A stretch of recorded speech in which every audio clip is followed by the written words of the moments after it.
जय श्री राम। लंक जला के भी जली नहीं, हनुमंत विचित्र है पूछ तुम्हारी। कौन सा जादू भरा हुआ है, हंस पूछत मिथिलेश कुमारी। कपि बोले ये राघव आगे, पीछे पूछ को रहस्य है भारी। और बानर को भला पूछता कौन, श्री राम के पीछे पूछ हमारी। जय श्री राम। मैं साध्वी ब्रज किशोरी जी। आप सबको वैसे तो सूचना प्राप्त है ही, हम श्री राम कथा पावन गंगा लेकर के पधारे हैं हरियाणा क्षेत्र के रेवाड़ी में। और रेवाड़ी का एक बड़ा ही सुंदर और बहुत अच्छा गांव है जिसका नाम है चिरहाड़ा गांव। और आपको बता दूं कि ये चिरहाड़ा गांव पूरा राजपूतों का गांव है, चौहानों का गांव है। और इस गांव में पूर्व में मैं 2 बार और भी श्री राम कथा और श्रीमद् भागवत कथा कर चुकी हूँ। ये मेरा तीसरे बार का प्रसंग है, तीसरी बार का आने का यहाँ पर कारण है। अच्छा, मैं आपको एक और बात बताऊं हरियाणा की। वैसे तो यहाँ पे भाईचारा बहुत ज्यादा है, बहुत अच्छा है, प्रेम बहुत ज्यादा है, सौहार्द बहुत ज्यादा है। और जो ब्रजवासियों को सम्मान देते हैं तो वो तो अद्भुत है। सब चारों तरफ से इंडस्ट्रीज एरिया है। श्री राम कथा की पावन गंगा चल रही है। राम कथा बड़ी मर्यादित कथा है। आज संसार में यदि हमारी पहचान हो रही है, हमें नाम मिल रहा है, सम्मान मिल रहा है, तो जैसे श्री हनुमान जी महाराज ने श्री जानकी मैया से कहा, जानकी जी ने हनुमान जी से पूछा है कि हनुमान जी एक बात बताइए, लंका जल गई लेकिन आपकी पूंछ नहीं जली, इसका कारण क्या है? तो हनुमान जी महाराज ने बड़े ही सरल भाव में कहा जानकी जी को कि मैया कपि बोले ही राघव आगे। हनुमान जी क्या कह रहे हैं कि मेरे हृदय में रामचंद्र जी आगे हैं, पीछे पूछ को रहस्य है भारी। बानर को भला पूछता कौन, श्री राम के पीछे पूछ हमारी।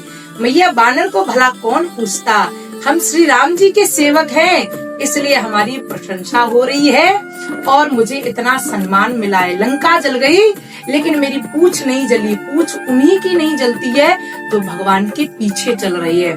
अच्छा, कई बार ऐसा होता है कि दुष्ट लोग जो होते हैं ना, वो हमारे जो संत हैं, भक्त हैं, जो सनातनी हैं, जो भगवत भक्त है, राम भक्त है, कृष्ण भक्त है, देश भक्त हैं, उनकी पूंछ को उखाड़ने का बड़ा प्रयास करते हैं। जैसे कि एक प्रसंग आता है कि जब हनुमान जी महाराज लंका को जला करके चले गए तो रावण ने अपने सेवकों को आदेश दिया है कि चाहे कुछ भी हो जाए, मैं राम से विजय प्राप्त कर पाऊं या न कर पाऊं, लेकिन युद्ध भूमि में उस हनुमान की पूंछ नहीं रहनी चाहिए। हाँ, सेवक लोग गए हैं, पास में ही स्टेशन है और प्लेटफॉर्म भी पास में ही है, इसलिए आपको ट्रेन की आवाज सुनाई पड़ेगी ही पड़ेगी, ठीक है ना। तो श्री हनुमान जी महाराज की पूंछ को उखाड़ने के लिए रावण ने भेजा है अपने दूतों को। और हनुमान जी महाराज अपनी समाधि में लीन है और नाम का संकीर्तन चल रहा है, बड़ा अद्भुत। श्री राम जय राम जय जय राम, श्री राम जय राम जय जय राम। इतने में हुआ क्या कि सेवकों ने जाकर के कहा कि हमें आपसे युद्ध लड़ना है। युद्ध भूमि में युद्ध प्रारंभ हुआ, लेकिन वारे वीर बजरंगी श्री हनुमान जी महाराज, कौन उनको परास्त कर सकता है? क्योंकि सुंदर कांड में ही लिखा है, अतुलित बल धामम है मसैलाभ देहम। श्री हनुमान जी महाराज अतुलित बल के धाम है, उनको कौन परास्त कर सकता है? कहते हैं कि श्री हनुमान जी महाराज के पास में जो रावण ने चतुरंगिणी सेना भेजी है, उन सबको परास्त कर दिया। 1 बार 2 बार सेना भेजी गई, सबको परास्त करते चले गए। और अगली बार तो रावण ने अमर सेना भेजी है, क्योंकि अमर सेना का काम ही है कि वो मरती नहीं है युद्ध में।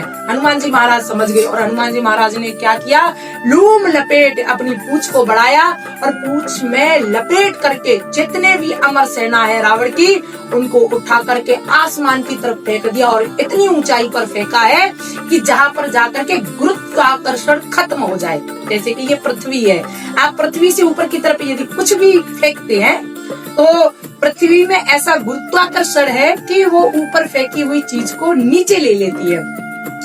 लेकिन श्री हनुमान जी महाराज ने इतनी ऊंचाई पर फेंका है कि जहाँ पर पृथ्वी का गुरुत्वाकर्षण भी खत्म हो जाए। अब तो रावण के जो दूत हैं वो उड़ते चले जा रहे हैं आसमान में, और जब आसमान से उन्होंने नीचे की तरफ देखा तो रावण के दूत भयभीत हो गए। क्यों? क्योंकि हम अमर हैं, मर तो सकते नहीं है, लेकिन इतनी ऊंचाई से जब धरती पर गिरेंगे तो बचना भी मुश्किल है। इससे अच्छा हम अमर नहीं होते, कम से कम ये तसल्ली तो रहती कि हम मर जाएंगे। अब हुआ क्या, रावण को सूचना प्राप्त हुई कि आपके जो अमर सेना थी वो भी हनुमान जी महाराज ने उनका भी निपटारा कर दिया। रावण आया पीछे से और धोखे से वार करता है रावण। देखिए, संतों की पूंछ को उखाड़ने का कितना प्रयास किया जाता है, राम भक्तों की पूंछ को उखाड़ने का, गौ भक्तों की पूंछ को उखाड़ने का कितना प्रयास किया जाता है। हनुमान जी महाराज समाधि में बैठे श्री राम जय जय राम कर रहे, रावण पीछे से गया और क्या किया धूर्त रावण ने कि श्री हनुमान जी महाराज की पूंछ को पकड़ लिया। और हनुमान जी कह, हनुमान जी वारे वीर बजरंगी, कहते हैं कि श्री हनुमान जी महाराज आसमान की तरफ उड़ने लग गए। और अब आप विचार करिए कि जब हनुमान जी महाराज आसमान की तरफ उड़ रहे हैं और रावण ने उनकी पूंछ को पकड़ रखा है, तो रावण भी उनके साथ ही लटक गया पूंछ को पकड़ करके। अब तो हनुमान जी महाराज उड़ते चले जा रहे हैं आसमान की तरफ। रावण भयभीत हो गया, अरे भगवान मैं इतनी ऊंचाई पर आ गया। अभी तक जो रावण कह रहा था कि इसकी पूंछ उखाड़नी है मुझे, चाहे जो हो जाए इसकी पूंछ उखाड़नी है, लेकिन धन्य है वही रावण जो भगवान रामचंद्र जी के दूत श्री हनुमान जी महाराज की पूंछ को उखाड़ने के लिए आया है। वही रावण नेत्र बंद करके श्री शंकर भगवान का ध्यान कर रहा है और क्या कह रहा है, हे शंकर भगवान, हे देवाधिपति, हे देवों के देव महादेव, हे भूतनाथ भगवान, चाहे जो हो जाए, चाहे जैसा भी करना, लेकिन एक कृपा कर दो कि इस बंदर की पूंछ न उखड़ जाए। आप समझ रहे क्यों? क्योंकि रावण जानता है कि बंदर की तो, हनुमान जी की तो सिर्फ पूंछ ही उखड़ेगी, लेकिन मेरा तो सर्वस्व ही चला जाएगा, मेरा तो जीवन ही समाप्त हो जाएगा। तो इसलिए मैं आप सब सनातनियों को सावधान करना चाहती हूँ, और विशेषकर जो राम भक्तों के विरोधी हैं, जो गौरक्षकों के विरोधी है, उन सबको सावधान करना चाहती हूँ कि जब जब आप राम भक्तों की पूंछ को उखाड़ने का प्रयास करेंगे, रावण की तरह आपको बीच मझधार में लटकना पड़ेगा। इसलिए राम भक्तों का सम्मान करे, गौ भक्तों का सम्मान करे, सनातनियों का सम्मान करे, इनका अपमान न करे। और विधर्मी न तो अपने काम से बाज आएंगे, लेकिन फिर भी यदि श्री हनुमान जी जैसी दृढ़ निष्ठा है हमारे जीवन में, हम सच्चे राम भक्त हैं, तो हमें डरने की आवश्यकता नहीं है।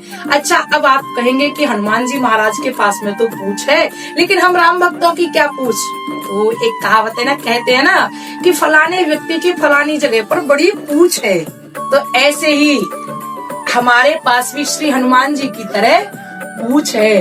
तो सभी रेवाड़ी क्षेत्र के निवासियों को, समस्त हरियाणा वालों को बहुत बहुत शुभकामनाएं। चिराड़ा गांव वासियों को जो हर बार अपने प्रेम से, अपने स्नेह से हम ब्रजवासियों को चिराड़ा की पवित्र धरा पर बुलाते हैं। कभी भागवत कथा के निमित्त, कभी श्री राम कथा के निमित्त, कभी भक्तमाल ग्रंथ के निमित्त, कभी शिव महापुराण ग्रंथ के निमित्त।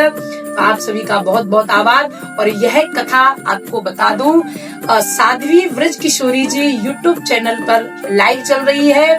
साध्वी ब्रज किशोरी जी के नाम से फेसबुक पर भी हमारा पेज है, उस पर भी लाइव चल रही है। और जो छोटी छोटी रील्स है वो इंस्टाग्राम पर साध्वी ब्रज किशोरी जी के नाम से ही है। तो आप सभी जो यहाँ पर नहीं पहुँच सकते हैं, वो घर बैठे इस कथा का आनंद ले सकते हैं। जय श्री राम, हर हर महादेव।